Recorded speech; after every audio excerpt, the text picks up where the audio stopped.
Сәлем достар, бүгін сіздермен үй жағдайында орама жасаймыз. Бүгінгі орамамыз өте ерекше болады, өйткені бұның құрамында ас қабақ болады. Ол үшін бізге 3 жуа, 1 ас қабақ, 4 картоп және 300 грамдай фарш керек. Картопты әдемілеп, 4-1-леп тураймыз. Туралған картопымызды тартылған етімізге қосамыз.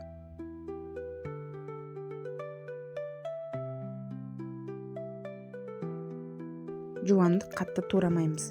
Бұны үлкен-үлкен қып 4-ке бөліп, блендерге саламыз.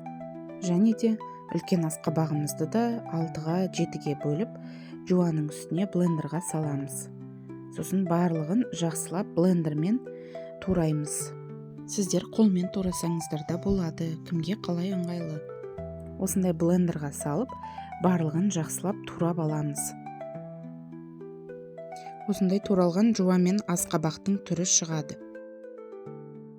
Әрі қарай ас қабақты, тартылған етті, жуаны, картопты барлығын басын қосып, тұз, бұрыш және де сұйық май қосып араластырамыз.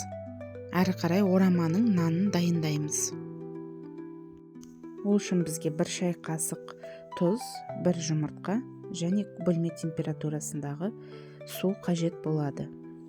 Осылай суды ұнға қосып, барлығын жақсылап илеп аламыз. Ораманың нанын жақсылап иі қанғанша осылай илеп аламыз. Жарты сағатқа тегешпен жауып қоямыз. Әрі қарай осылай домалатып нанымызды жайып аламыз. Осылай домалатып жайылған нанның үстіне салмамызды салып аламыз. Әрі қарай осындай орама бізде шығады. Достар, сіздерге рецепт ұнады деген ойдамын. Сіздермен болған Алия.